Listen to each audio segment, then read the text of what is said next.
ರಾಯರ ಮಠದಲ್ಲಿ ಎಷ್ಟು ಚೆನ್ನಾಗಿ ಮಹಾಮಂಗಳಾರತಿ ನಡೀತು ಗೊತ್ತಾ? ಹಾಗಾದರೆ ನೋಡೋಣ ಬನ್ನಿ. Hi hello welcome to my channel. Hi friends, ಎಲ್ಲರೂ ಹೇಗಿದ್ದೀರಾ? ಐ ಹೋಪ್ ಎಲ್ಲರೂ ಚೆನ್ನಾಗಿದ್ದೀರಾ ಅಂತ ಏನಪ್ಪ ಇವತ್ತು ವಿಡಿಯೋ ಈ ತರ ಅಂದ್ರೆ, ನಾನು ರಾಯರ್ ಮಠಕ್ಕೆ ಹೋಗ್ಬೇಕಾಗಿತ್ತು. ಹಾಗಾಗಿ ನಾನು ನೆಲ ಎಲ್ಲ ಒರೆಸ್ಬಿಟ್ಟು ಅದ್ರ ಮೇಲೆ ಹೂವ ಇಟ್ಕೊಂಡ್ಬಿಟ್ಟು ಹೂವ ಎಲ್ಲಾ ಕಟ್ಬೇಕಾಗಿ ಮನೆ ಮುಂದೆ ಒಂದು ಹೂವಿನ ಗಿಡ ಇತ್ತು. ಏನ್ ಹೂವ ಅಂತಂದ್ರೆ 7 ಸುತ್ತಿನ ಮಲ್ಲಿಗೆ. ಅದು ಆಲ್ಮೋಸ್ಟ್ ದುಂಡ್ ಮಲ್ಲಿಗೆ ಅಲ್ಲ, ಇನ್ನೊಂದ್ ಮಲ್ಲಿಗೆ. ಇದು ಕಾಕಡ ಮಲ್ಲಿಗೆ ತರ ಬರುತ್ತೆ. ಬಟ್ ತುಂಬಾ ಸ್ಮೆಲ್ ಬರುತ್ತೆ. 7 ಸುತ್ತಿರುತ್ತೆ. ಇದಕ್ಕೆ ಕಟ್ಟಿದ್ರೆ ಎಷ್ಟು ದಪ್ಪ ಅನ್ಸುತ್ತೆ ನೋಡಿ, ಅಷ್ಟು ಚೆನ್ನಾಗ್ ಇದೆ ಹೂವ ಮಾತ್ರ. ನಾವೇನ್ ಮಾಡಿದ್ವಿ, ಮನೆಯಲ್ಲಿ ಹೂವ ಎಲ್ಲಾ ಕಿತ್ಕೊಂಡ್ಬಿಟ್ಟು ತಾಂಬಂದು ಮನೆಯಲ್ಲಿ ನೆಲ ಎಲ್ಲ ವಾಶ್ ಮಾಡ್ಬಿಟ್ಟು ಒರೆಸ್ಬಿಟ್ಟು ಹೂವ ಕಟ್ಬೇಕಾಗಿ ಬಂತು. ಹೂವ ಕಟ್ಟಿದ್ವಿ. ತುಳಸಿ ದಳ ಸಿಗ್ಲಿಲ್ಲ, ಇಲ್ಲಿ ಮಳೆ ಇಲ್ವಲ್ಲ, ಹಾಗಾಗಿ ನೀರೆಲ್ಲಾ ಹಾಕ್ತಾ ಇಲ್ಲ. ತುಳಸಿ ಗಿಡ ಎಲ್ಲ ಒಣಗೋಗ್ಬಿಟ್ಟಿದೆ. ಇನ್ ಮಾಡುದು ಅಂತ ಹೇಳಿ ಹೂವ ಮಾತ್ರ ಇತ್ತು. ಹೂವ ಕಿತ್ಕೊಂಡ್ ಹೋದ್ವಿ. ಹೂವ ಕಿತ್ಕೊಂಡ್ ಹೋಗಿ ಕೊನೆಗೆ ನಾವು ಟೆಂಪಲ್ ಹತ್ರ ಹೋಗಿ ಬಿಟ್ವಿ. ಒಳಗಡೆ ಟೆಂಪಲ್ ಒಳಗಡೆ ಎಂಟ್ರಿ ಆಗೋಕ್ಕಿಂತ ಮುಂಚೆ ಇಲ್ಲಿ ಪಕ್ಕದಲ್ಲಿ ಲೆಫ್ಟ್ ಸೈಡ್ ಅಲ್ಲಿ ವಿಷ್ಣುವಿನ ಸ್ವರೂಪವಾಗಿರುವಂತಹ ನೆಲ್ಲಿಕಾಯಿ ಗಿಡ ಇದೆ ಆಚೆ. ಹಾಗೆ ತುಳಸಿ ಬೃಂದಾವನ ಇದೆ.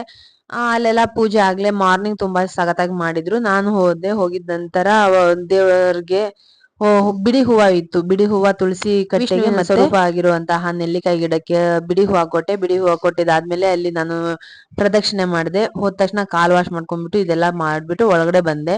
ಒಳಗಡೆ ಬರ್ಬೇಕಾದ್ರೆ ಆಗ್ಲೇ ಮಹಾಮಂಗಳಾರತಿ ಸ್ಟಾರ್ಟ್ ಮಾಡುತ್ತಾ ಇದ್ರು. ಅಂದ್ರೆ ಇನ್ನು ಸ್ಟಾರ್ಟ್ ಆಗಿರ್ಲಿಲ್ಲ, ಟೈಮ್ ಆಗಿತ್ತು 7:30. ನಾನು ಕರೆಕ್ಟ್ ಟೈಮಿಗೆ ಹೋದೆ. ಹೋದಾದ್ಮೇಲೆ ಅಲ್ಲಿ ನೋಡ್ದೆ, ಸ್ವಲ್ಪ ನೋಡ್ಬಿಟ್ಟು ನಾನು ಒಂಚೂರು ಮನ್ಸಲ್ಲಿ ಏನೋ ಅನ್ಕೊಂಡೆ. ಮನ್ಸಲ್ಲಿ ಅನ್ಕೊಂಡ್ಬಿಟ್ಟು ನೇರ ಮತ್ತೆ ಆ ಕಡೆ ಪೂಜಾರಿ ಹತ್ರ ಹೋಗ್ಬಿಟ್ಟು ಹೂವ, ನಾನು ಕಟ್ಟಿರೋ ಹೂವ ತುಂಬಾ ಭಕ್ತಿಯಿಂದ ಕಟ್ಟಿದ್ದೆ ಹೂವನ. ಕಟ್ಟಿರೋ ಹೂವನ ಪೂಜಾರಿ ಕೊಟ್ಟೆ. ಪೂಜಾರಿ ಅವರು ಇಸ್ಕೊಂಡ್ಬಿಟ್ಟು ಇಲ್ಲಿ ಇಡವ ಅಂತಂದ್ರು. ಅಲ್ಲಿಟ್ಟೆ. ಅಲ್ಲಿಂದ ಅವರು ನೇರವಾಗಿ ಅಲ್ಲೊಂದು ಬುಟ್ಟಿ ಇದೆ. ಹೂವ ಯಾರೆಲ್ಲ ತಂದು ಕೊಡ್ತಾರೋ ಆ ಹೂವ ಎಲ್ಲಾ ಬುಟ್ಟಿಯಲ್ಲಿ ಹಾಕ್ತಾರೆ. ಹಾಗಾಗಿ ನಾನ್ ಕೊಟ್ಟಿರೋ ಹೂವನು ತಗೊಂಡೋಗಿ ಬುಟ್ಟಿಯಲ್ಲಿ ಹಾಕಿದ್ರು. ಸರಿ, ನನ್ಗೂ ಸಮಾಧಾನ ಆಗೋಯ್ತು. ಹೆಂಗೋ ನಾನ್ ಕಟ್ಟಿದ ಹೂವ ಎಲ್ಲ ರಾಯರ ಒಂದು ಸನ್ನಿಧಿಗೆ ಹೋಯ್ತಲ್ಲ ಅನ್ನೋ ಸಮಾಧಾನ ಆಯ್ತು. ಇಲ್ಲಿಂದ ನಾನು ಮತ್ತೆ ನೇರವಾಗಿ ರಿಟರ್ನ್ ಬಂದೆ. ರಾಯರ ನೇರ ನಿಂತ್ಕೊಂಡ್ಬಿಟ್ಟು ನನ್ನ ಏನಿದೆ ಕೋರಿಕೆ ಅದೆಲ್ಲ ಹೇಳ್ಕೊಂಡ್ಬಿಟ್ಟು ಅಲ್ಲಿಂದ ನಾನು ಪ್ರದಕ್ಷಿಣೆ ಹಾಕ್ಬೇಕಾಗಿ ಬಂತು. ಹಾಗಾಗಿ ನಾನು ಅಲ್ಲಿ ವಿಡಿಯೋ ಮಾಡ್ಲಿಲ್ಲ. ಭಕ್ತಿ ಅನ್ನೋದು ವಿಡಿಯೋದಲ್ಲಿ ತೋರಿಸಬಾರ್ದು. ಏನೇ ಇದ್ರೂ ಅವರವರ ಒಂದು ನಂಬಿಕೆ ಮೇಲೆ ಭಾಸ ಆಗುತ್ತೆ. ಹಾಗಾಗಿ ನಾನೇನ್ ಮಾಡಿದೆ, ಇಲ್ಲಿ ನಾನು ವಿಡಿಯೋ ಮಾಡೋದನ್ನ ಸ್ಟಾಪ್ ಮಾಡ್ಬಿಟ್ಟು ಗರ್ಭಗುಡಿ ಸುತ್ತ ಪ್ರದಕ್ಷಿಣೆ ಹಾಕ್ದೆ. 3 ಪ್ರದಕ್ಷಿಣೆ ಹಾಕ್ದೆ. 3 ಪ್ರದಕ್ಷಿಣೆ ಹಾಕಿದ ನಂತರ ಮತ್ತೆ ಪ್ರದಕ್ಷಿಣೆ ಹಾಕಿದ ನಂತರ ಅಲ್ಲಿ ಸ್ವಲ್ಪ ಕುತ್ಕೊಂಡು ಧ್ಯಾನ ಮಾಡಿದೆ. ನಾನು ರಾಘವೇಂದ್ರ ತಂದೆಗೆ ಕಿವಿ ಮಾತು ನಂದು ಏನಿದೆ ಅನ್ನೋದನ್ನ ಹೇಳ್ಬೇಕಾಗಿ ಬಂತು. ಅಲ್ಲಿ ಹೇಳ್ದೆ. ಹೇಳ್ಬಿಟ್ಟು ಅಲ್ಲಿಂದ ಮತ್ತೆ ನಾನು ನೇರ ಸ್ವಲ್ಪ ಹಿಂದೆ ಬಂದು ಕುತ್ಕೊಂಡೆ. ಯಾಕಂದ್ರೆ ಯಾವುದೇ ಸನ್ನಿಧಿಗೆ ಹೋಗಿ ನೀವು ಸ್ವಲ್ಪ ಹೊತ್ತು ಕುತ್ಕೋಬೇಕಂತೆ. ಅದು ಕುತ್ಕೊಂಡ್ ಬರೋರಿಗೆಲ್ಲ ಒಳ್ಳೇದಾಗುತ್ತೆ ಅಂತ ಹೇಳ್ತಾರೆ. ಒಂದು ನಂಬಿಕೆ ಮೇಲೆ ನಾವು ದೊಡ್ಡವರಿಂದ ಚಿಕ್ಕವರವರೆಗೂ ನಾವೆಲ್ಲ ನಂಬ್ತೀವಿ. ದೇವರ ಒಂದು ಸನ್ನಿಧಿಯಲ್ಲಿ ಹೋದಾಗ ಎಲ್ರು ಪೂಜೆ ಮಾಡಿದ ನಂತರ 5 ನಿಮಿಷ ಕೂತೇ ಬರ್ಬೇಕಂತೆ. ಹಾಗಾಗಿ ನಾವು ಕೂತ್ಕೊಂಡಿದ್ದೆ. ಕೂತ್ಕೊಂಡಿರೋ ಟೈಮಲ್ಲಿ ನಾನು ಈ ವಿಡಿಯೋನ ಮಾಡಿದೆ. ನೋಡಿ, ಇನ್ನು ಮಹಾಮಂಗಳಾರತಿ ನಡೆದೇ ಇಲ್ಲ. ಮಂಗಳಾರತಿ ಆಗೋ ಟೈಮ್ ಆಗಿತ್ತು. ಆದ್ರೂ ನಾವು ಸ್ವಲ್ಪ ಅಲ್ಲಿ ಕಾಯಕ್ ಆಗ್ಲಿಲ್ಲ. ತುಂಬಾ ಬೇಗ ಹೋಗ್ಬೇಕಾಗಿ ಬಂತು. ಹಾಗಾಗಿ ಸ್ವಲ್ಪ ಹೊತ್ತು ಕೂತ್ಕೊಂಡ್ಬಿಟ್ಟು ಪ್ರದಕ್ಷಿಣೆ ಹಾಕೊಂಡ್ಬಿಟ್ಟು ಅಲ್ಲಿಗೆ ಪ್ರಸಾದ ಕೊಡ್ತಿದ್ರು. ಪ್ರಸಾದ ಇಸ್ಕೊಂಡ್ಬಿಟ್ಟು ನಾವು ನೇರ ಆಚೆ ಬರ್ಬೇಕಾಗಿ ಬಂತು. ಹಾಗಾಗಿ ಇನ್ನೇನು ಆಯ್ತು ಬಿಡು ಅಂದ್ಕೊಂಡು ಹೋಗಿ ಕೂತ್ಕೊಂಡ್ಬಿಟ್ಟು ಅಲ್ಲಿಂದ ಪ್ರಸಾದ ಇಸ್ಕೋಬೇಕಾಗಿತ್ತು.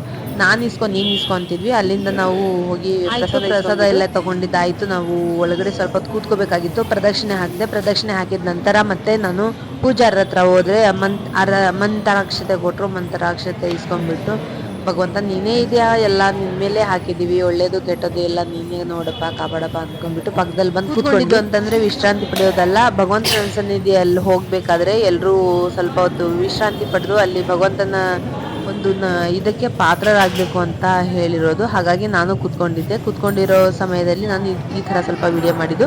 ಪೂಜೆ ಮಾಡ್ಬೇಕಾದ್ರೆ ಮತ್ತೆ ಪ್ರದಕ್ಷಿಣೆ ಹಾಕ್ಬೇಕಾದ್ರೆ ನಾನು ವಿಡಿಯೋನೇ ಮಾಡಿಸ್ಲಿಲ್ಲ, ಮರ್ತೇ ಹೋಗಿದ್ದೀನಿ. ಹಾಗಾಗಿ ನಾನು ಲಾಸ್ಟ್ ಕೂತ್ಕೋಬೇಕಾದ್ರೆ ವಿಡಿಯೋ ಮಾಡ್ಬೇಕಾಗಿ ಬಂತು. ಹಾಗಾಗಿ ಆಯ್ತು ಅಂತೇಳಿ ಮಂತ್ರಾಕ್ಷತೆ ಇಸ್ಕೊಂಡ್ಬಿಟ್ಟು ಹೋಗಿ ಸ್ವಲ್ಪ ಹೊತ್ತು ಕೂತ್ಕೊಂಡಿದ್ದಾದ್ಮೇಲೆ ಅಲ್ಲಿ ನನಗೆ ಸ್ವಲ್ಪ ಸಮಾಧಾನ, ರಿಲೀಫ್ ಅನ್ನೋದು ಒಂದು ಬೇಕಲ್ವಾ. ಹಾಗಾಗಿ ಕೂತ್ಕೋಬೇಕು. ಒಳ್ಳೆ ಸನ್ನಿಧಿ, ದೇವಸ್ಥಾನದ ಸನ್ನಿಧಿಯಲ್ಲಿ, ಒಳ್ಳೆ ಸನ್ನಿಧಿ ಅಂತಲ್ಲ, ದೇವಸ್ಥಾನದ ಸನ್ನಿಧಿಯಲ್ಲಿ ನಿಜವಾಗ್ಲೂ ಕೂತ್ಕೊಳ್ಳೇಬೇಕು. ಎಲ್ಲರೂ ಕೂತ್ಕೊಂಡ್ರೆ ಅವರಿಗೆ ಅವರವರ ಮನಸ್ಥಿತಿಗೆ ಅನುಗುಣವಾಗಿ ಅಲ್ಲಿ ಪಾಸಿಟಿವ್ ಎನರ್ಜಿ ಬರುತ್ತೆ.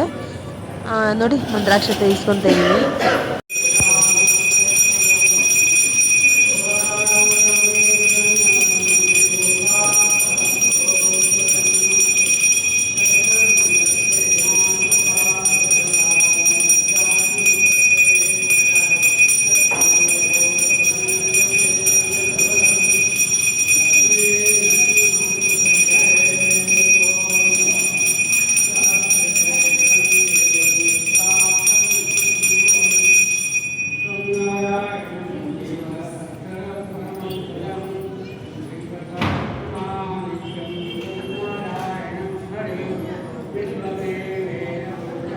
ಹೀಗೆ ಎಲ್ಲ ಪ್ರದಕ್ಷಿಣೆ ಎಲ್ಲ ಮುಗೀತು. ನಾನು ಕೂತ್ಕೊಂಡು ಧ್ಯಾನ ಮಾಡಿದ್ದಾಯ್ತು. ಧ್ಯಾನ ಮಾಡಿದಾದ್ಮೇಲೆ ಮತ್ತೆ ಒಂದೊಂದ್ಸತಿ ಪೂಜೆಗೆ ಮಾಡಿದ್ರು.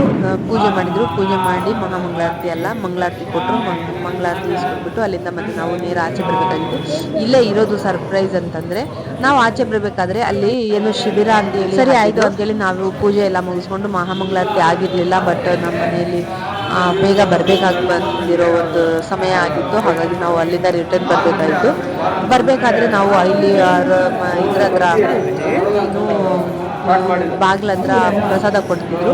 ಪ್ರಸಾದ ಇಸ್ಕೊಂಡ್ಬಿಟ್ಟು ಮತ್ತೆ ನಾನು ಆಚೆ ಹೋಗ್ಬಿಟ್ಟು ಸ್ವಲ್ಪ ಇನ್ನೇನು ಇಲ್ಲೇ ಪ್ರಸಾದ ಕರಿತೀರಾ ಇಲ್ಲ ಮನೆ ತಗೊಂಡು ಹೋಗ್ಬಿಡೋಣ, ಬೇಗ ಹೋಗ್ಬೇಕು ಅಂತಿದ್ದೀರಲ್ಲ ಅಂತ ಕೇಳಿದ್ರೆ, ಇನ್ನೇನು ಇಷ್ಟಿಷ್ಟು ಎಲ್ಲೇ ಎತ್ಕೊಂಡು ಹೋಗೋಕ್ಕಾಗುತ್ತೆ ಅಂತೇಳಿ ಪ್ರಸಾದ ಅಲ್ಲೇ ತಿನ್ಬೇಕಾಗಿ ಬಂತು. ಪ್ರಸಾದ ತಿನ್ಕೊಂಡು ನಿಂತ್ಕೋಬೇಕಾದ್ರೆ ಈ ಒಂದು ಫಲಕವನ್ನು ನಾನು ನೋಡಿದೆ. ಇಲ್ಲಿ ಕಟ್ಟಿದಾರಲ್ವಾ ಈ ಫಲಕ, ಇಲ್ಲಿ ಏನಿದೆ ಅಂತಂದ್ರೆ ಧಾರ್ಮಿಕ ವಸಂತ ಶಿಬಿರ ಅಂತಂದ್ರೆ ರಾಘವೇಂದ್ರ ಸ್ವಾಮಿ ಟ್ರಸ್ಟ್ ಇಂದ ಬೆಂಗಳೂರಿಂದ ಕರಿತಿದೀವಿ.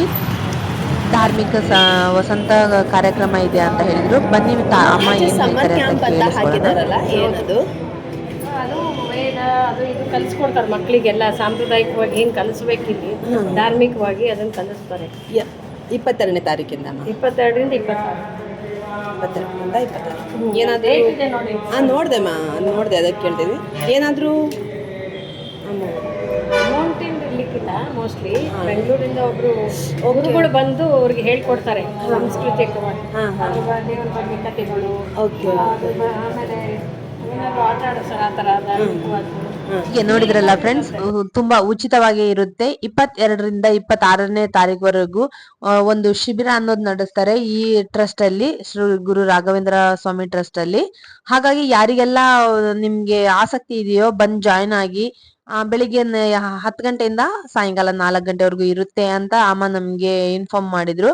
ಅದು ನಿಮಗಿನ್ನೂ ಕನ್ಫರ್ಮ್ ಬೇಕು ಅಂತಂದ್ರೆ ಹೋಗಿ ಕನೆಕ್ಟ್ ಆಗಿ ಮಾತಾಡಿ ಅಂತ ಹೇಳ್ತಾ, ಈ ವಿಡಿಯೋ ಯಾರಿಗೆಲ್ಲ ಇಷ್ಟ ಆಗಿದೆಯೋ ಲೈಕ್ ಮಾಡಿ, ಶೇರ್ ಮಾಡಿ, ಕಮೆಂಟ್ ಮಾಡಿ, ಹಾಗೆ ತಪ್ಪದೆ ಬೆಲ್ ಐಕನ್ ಕ್ಲಿಕ್ ಮಾಡಿ ಹೈಪರ್ ಪಾಯಿಂಟ್ ಕೊಡಿ ಪ್ಲೀಸ್ ಅಂತ ಹೇಳ್ತಾ ಇಲ್ಲಿಗೆ ನಾನು ವಿಡಿಯೋ ಸ್ಟಾಪ್ ಮಾಡ್ತೀನಿ. Thank you.